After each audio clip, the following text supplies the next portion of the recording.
Yan, kadidinig ko mga amigo, parang may huli na. Uy.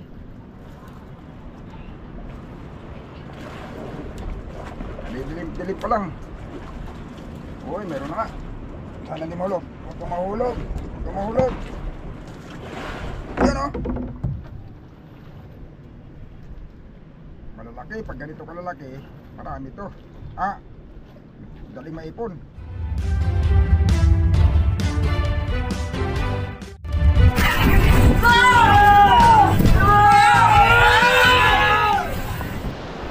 So mga amigo, maakyat uli ako sa bangka. Medyo matagal-tagal ako hindi nakakyat.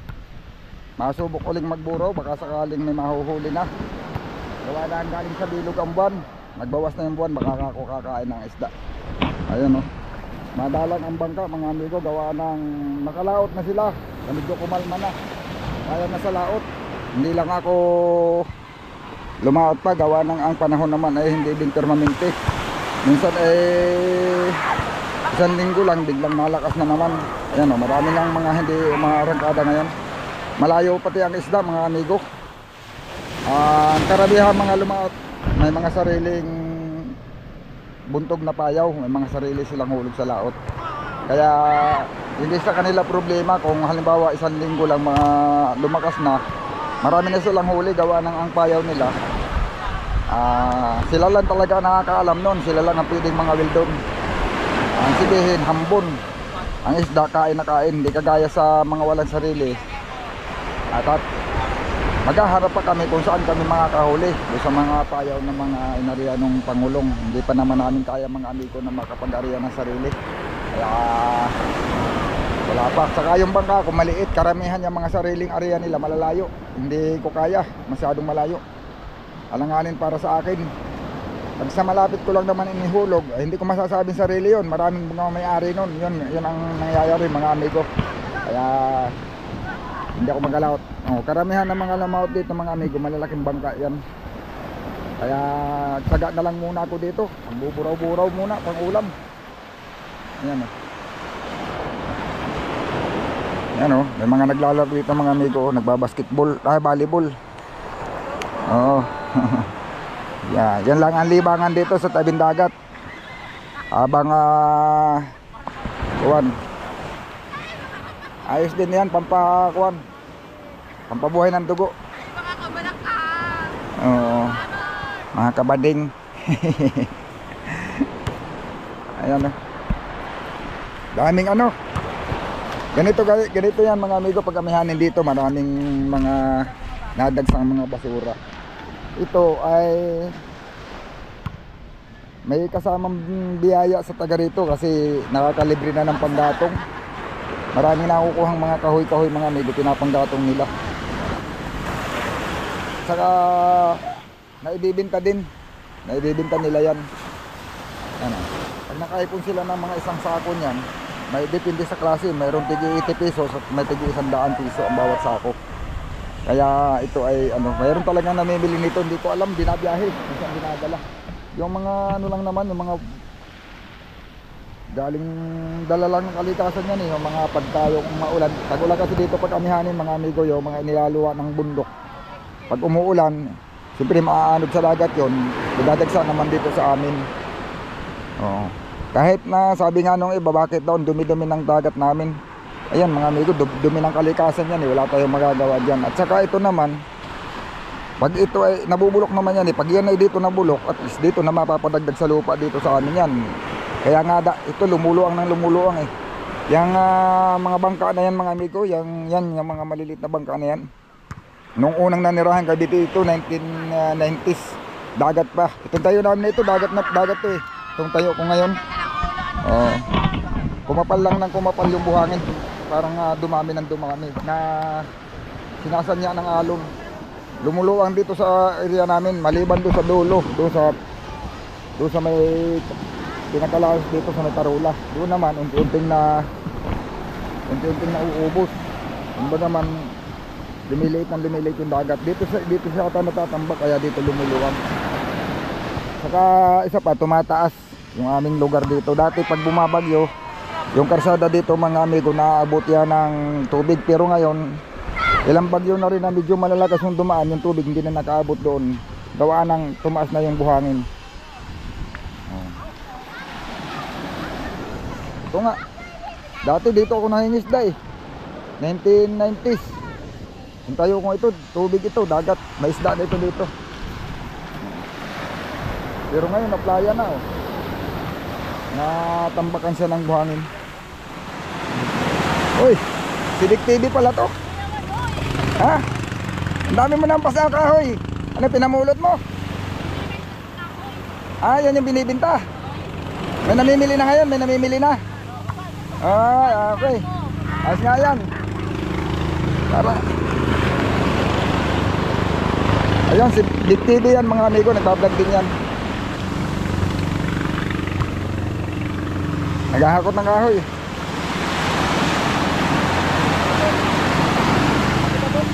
Akala ko sa bangka, susubukan manghuli pang ulam. Ah, pang buraw? Buraw, oo. Kapag ako ulam lang, okay na. Hindi. Malaking bagay na yun ba? Hindi nabibilhin. Pag nakahuli ng ulam. Oh, magkano ngayon ang 1 kilong? Ha? Mayroon, nawan ko lang ngayon, kumili na. Pero dati nakaka5 kilo kami dyan, mahigit. Hindi ko nagkaig yung video, mga amigo, muntik na kami matagsa. Sinunod-sunod ba naman ang alon? Ayun naman yata ang agos ngayon. Ngayon ang agos ngayon, mamayang hapon, malakas. Pagpadilim na. Nung padilim kagabi, malakas ang agos.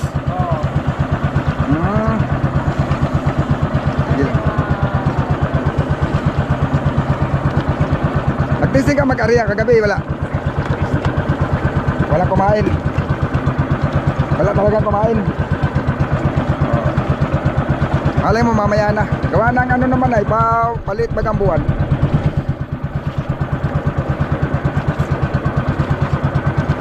Ano pati yung umusok, titignan ko kung mapapagana ko yung inverter.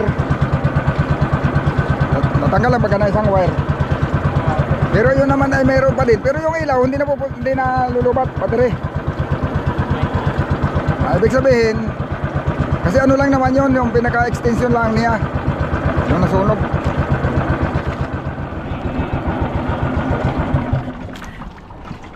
Hindi talagang yung bangka siguro natin may kabilaan ang bigat. Ilang beses na tayo nagpalit ng katig, laging daw ng mabigat eh. Abot mo sa akin. Okay. Okay.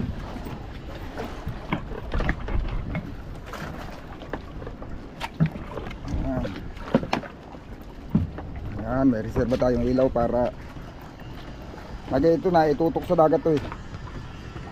Tataas natin yan.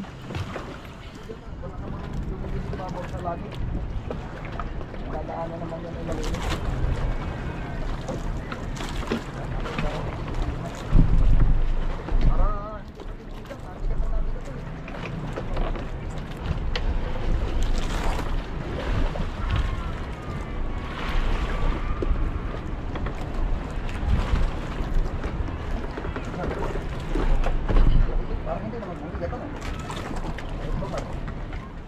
Ito sinubukan na daw palang hilahin ni amigo Iman, oh, binuo niya na.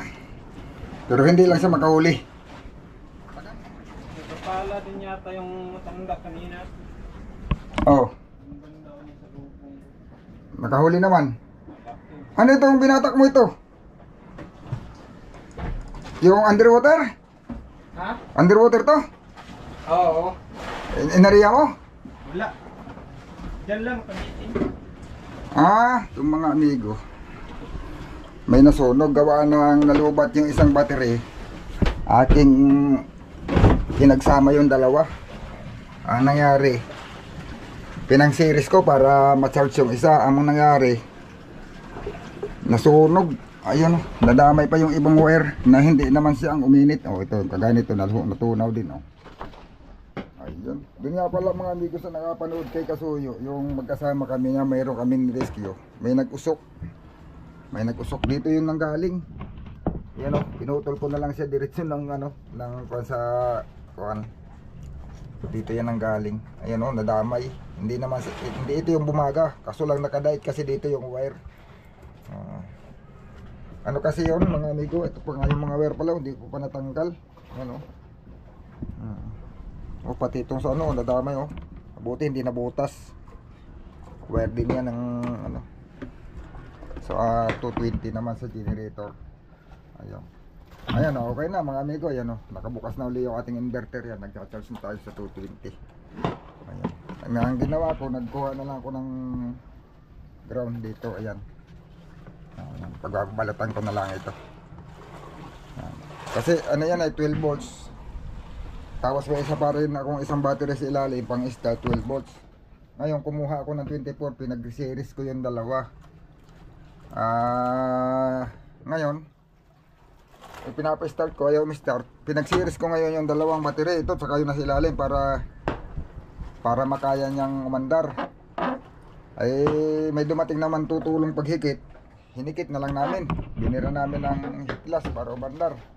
Ngayon yung series hindi ko natanggal. Ay yun, umusok. Umusok baga siya. O mahanap po kami, biglang umusok. Gawa ng uminit yung parang kasi umusok na siya. Mabuti naman, hindi naman nasira. Pati yung inverter naman natin gumagana pa. Yan. Ating sa computer to mga amigo, ito 20, ang output niya 220. Pero 24 volts kasi yung laman nito. Hindi kagaya ng maliit lang na pang computer na ito ay 12 volts. Yung dati ko dito 12 volts yun. Ay ito 24 kaya ayun o yung original niyang battery o ito. Dalawang maliit lang siya. Ngayon doon ko ikinabit sa malaking battery dahil ito madali lang pala itong masira. Nasira na. Ari din siyang isaksak sa 220 para ma-charge. O pero hindi na dahil may panel naman. Ang panel na lang ang magcha-charge.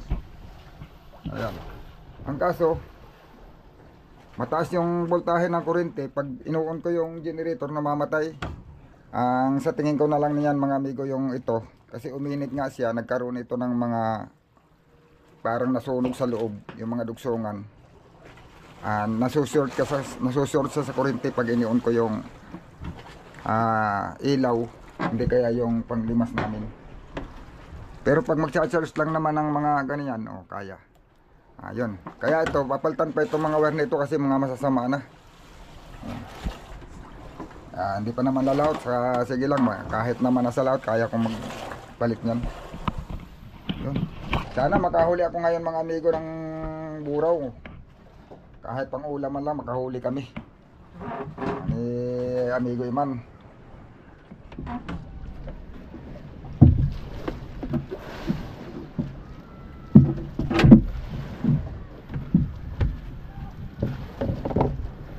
Amigo, matanggal ako ng bago at yun palang ano, yung dati dito na ano na wala na, lagot na. Matanggal tayo ng bago. Pero hindi ka nakabawas doon sa kung ano. Hindi ka nakabawas doon sa bago. Sa Tupperware. Kumuha ko ng dinagdag ko doon. Marami pa. Kasi kumuha ka lang naman ng pinandagdag mo eh.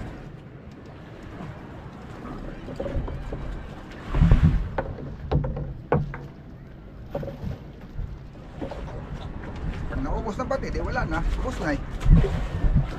Pero hanggat mayroon, hindi pa ubos.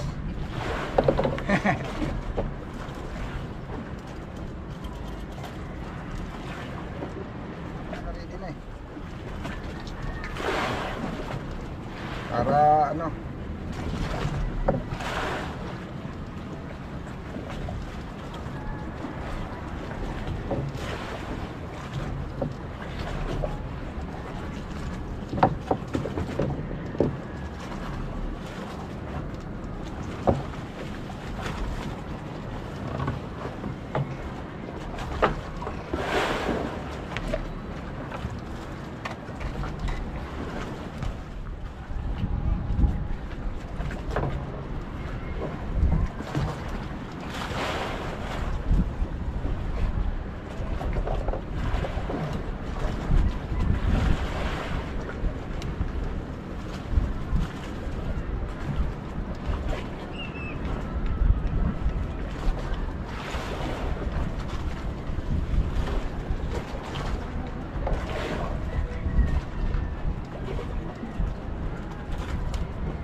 Ay, sayang pa yung gusto na huli sa ilalim.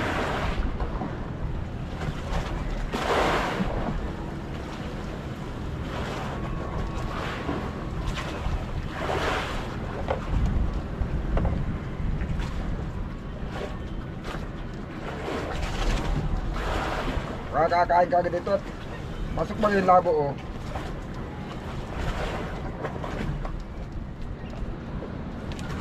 Yun. Sana kumain ng isda.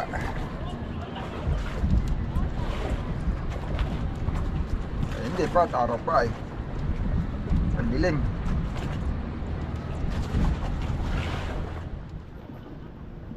Yan, kadidinin ko mga amigo. Parang may huli na. Uy.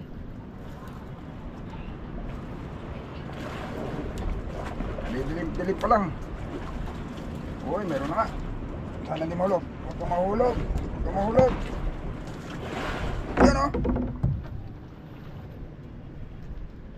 Malalaki. Pag ganito kalalaki, marami to. Ah, daling maipon. Ito na. Ano na baga man, Will.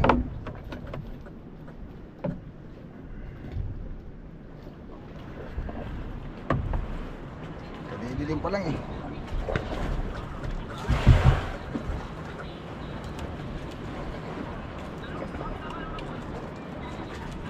Kati-katihan lang natin habang nag-uraw. Oh.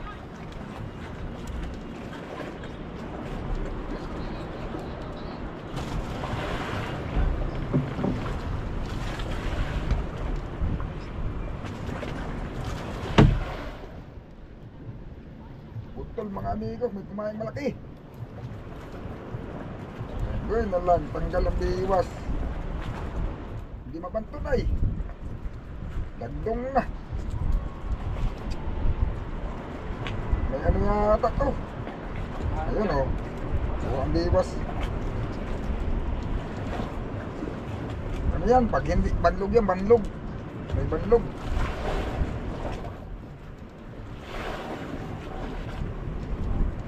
Isang naman, hindi naman yan maano at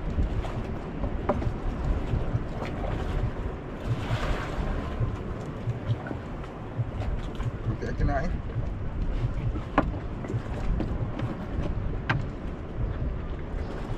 Nadala ang biwas.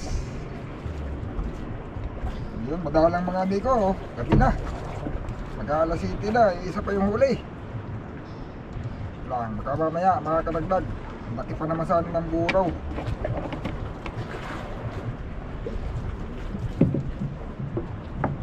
Sayang. Hindi na kinaya, naputol. Laki yung kumain. Yun oh, mga amigo. Ginamitan na natin ulit ng pinagbabawal na teknik. Lakas ulan ay. Oh. Ito para hindi mabasa. Sa loob. Madaan lang sa mga bintana, sa mga pinto. I-discarte tayo ng ibang discarte para hindi lang mabasa. Madasak ulan. Uy, napasok talaga. Ganyan lang. Maliit lang ang bukas, may kalusog lang na ito.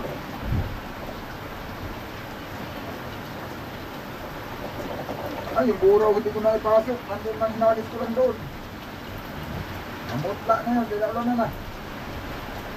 Isang piraso pa man din. Ha? Isang piraso, hinagis ko lang doon. Nakalimutan, hinagis ko doon at isusulit ka na. Nalimutan na.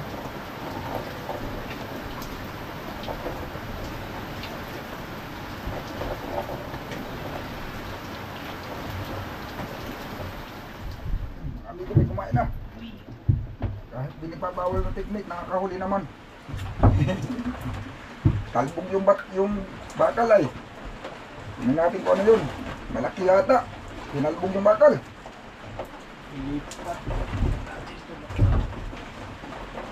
Hindi ko kasi hawak.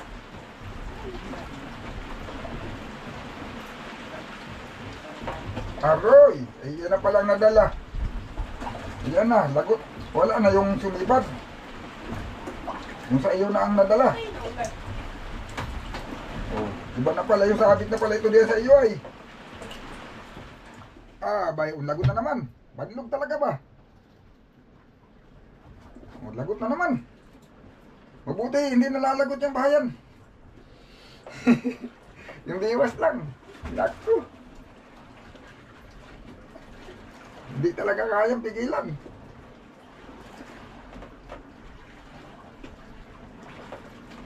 Lagot siguro na. Oh, lagot na naman oh. Oh, dito lang oh. Ay, nako. Marami na. Baka may pambanlog ka dyan. Banlog ka na si Bad. 3 beses na. Hindi lang mahuli. Banlog man kumain dito. Oo. Baka may pambanlog ka. Gawa ng malagot. Ay, puro lagot nga yung biwas. Mabuti, biwas lang ang nagpuputol. Hindi yung bahayan. Yung pinakadulo lang. Yung panghaod lang. Oh. Baka may pambanlog ka dyan. Tirahin mo. Kaskas ba? Kaskas. Pero kung may hipon yan, dali lang yan. Banlog ang silong namin.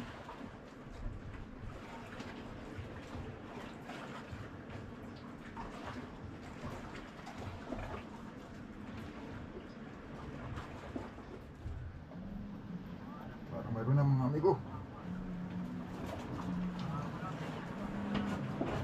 Uy, parang may kumain man yun ah.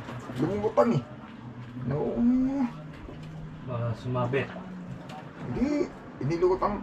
Baka. Oh, hindi na lumaban mo. Wala, tanggal yata.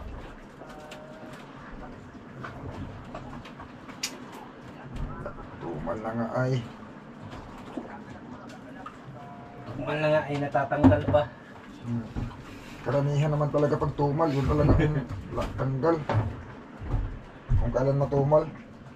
Gawa ng ano ay talo ang kain, yung parang napilitan.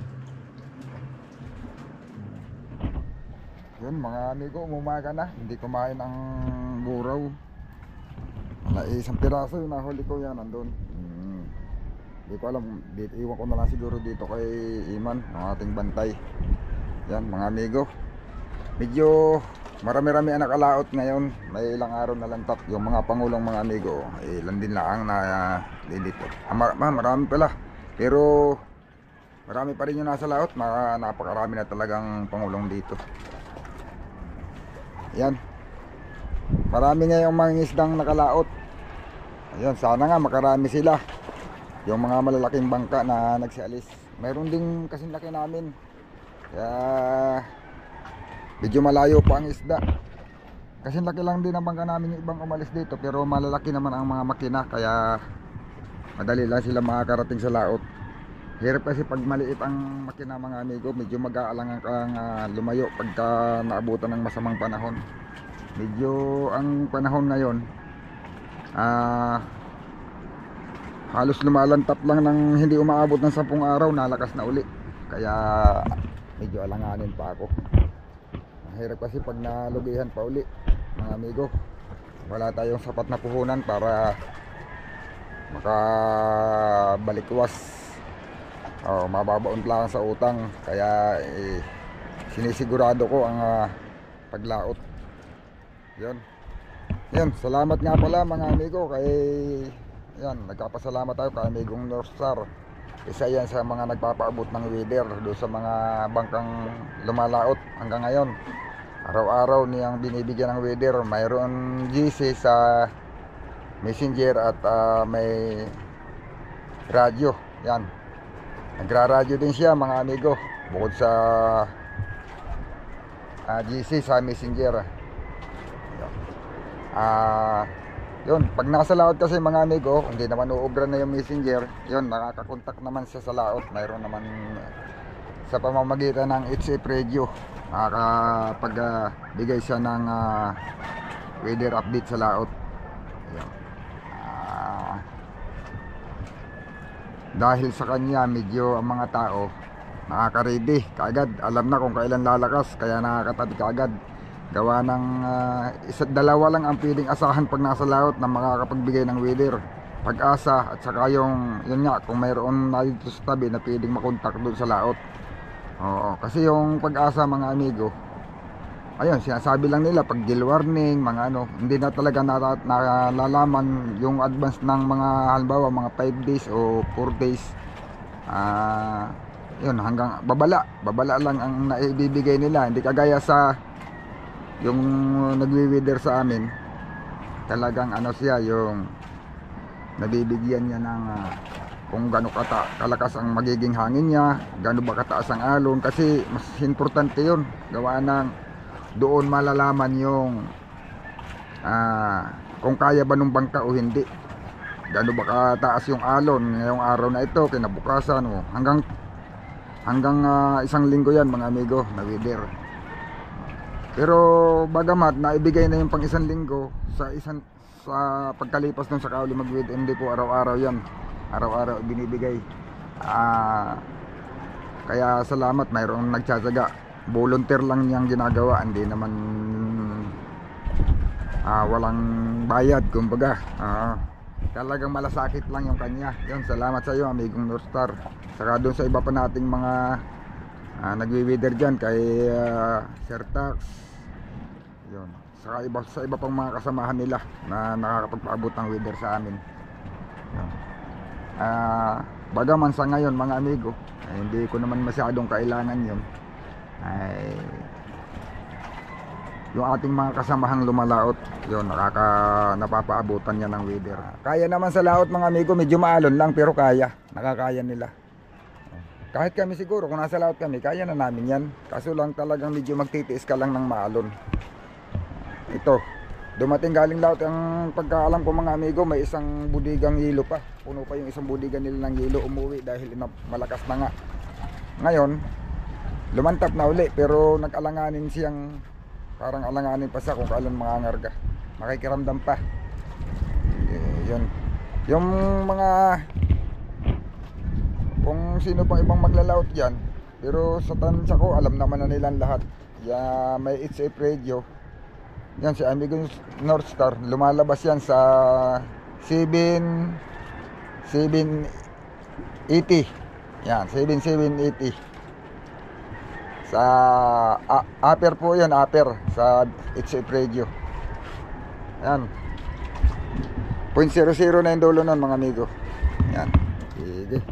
Saka may mga ibang frequency din siyang pinupuntahan siguro, hindi natin alam. Dito sa amin kasi yun ang frequency gamit namin. Ayun mga amigo, yun, talagang sumubok lang ako, baka sakaling makakahuli na. Medyo malaki pa rin kasi yung buwan, 1 piraso ang nahuli ko. Sana sa mga susunod baka naman makakaulam na. Ngayon ay medyo mahina ngayong gabi nito. Yung mga trolling nga nalapit dito mga amigo, di nagtatagal, naalis din kaagad. Siguro maaga pa nagsiuwi na, dahil nung pagliwanag wala na akong, malapit ng madaling araw na, wala na akong nakitang mga ano dyan, trolley na palipat-lipat lang kasi sila sa mga bangka na may mga ilaw. Isa sa mga dahilan mga amigo kaya hirap pa kaming, hindi kami basta-basta na arangkada ng paglaot. Gawa nga na ito, yan o, mabugso-bugso yung hangin. Ganito dito pag amihanin, nakakapilit. Yun nga lang, talagang chitsimpuhin mo ang paglaot. Hindi kagaya sa West Philippines sa dumayo na rin kasi ako dyan mga amigo. Dyan talagang kami dumadayo pag amihanin. Gawa ng dyan ay pag amihanin, hindi kagaya dito sa amin. Doon ay tuloy-tuloy, maamihan, mahabagat. Hindi kagaya dito kasi nasa harap kami ng Pacific Ocean ay, at saka pagka nagkaroon ng mga cold front, karamihan ng cold front amihanin talaga. Una-unang naapektuhan yung Isabela, Aurora, sunod na kami.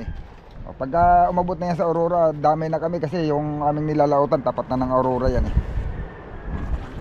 Kumbaga man, madaling nakakaabot sa amin ang cold front, kaya ganun.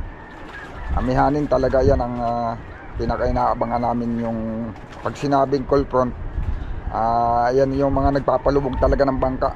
Kaya pasalamat na sa ngayon ay mas naging advance na ang weather natin. Mayroon na nagwi-weather. Gawa nang nung panahon na wala pa, talagang nag-aabang lang kami kung kailan magbabalita sa transistor namin galing sa Pag-asa. Talagang madalas inaabutan. Ang dami, halos taon-taon may nagbubuhis ng buhay. Pero sa awa ng Diyos ngayon mga amigo, wala na. Maraming taon ang lumipas. Yun, sige, abang na lang uli mga amigo.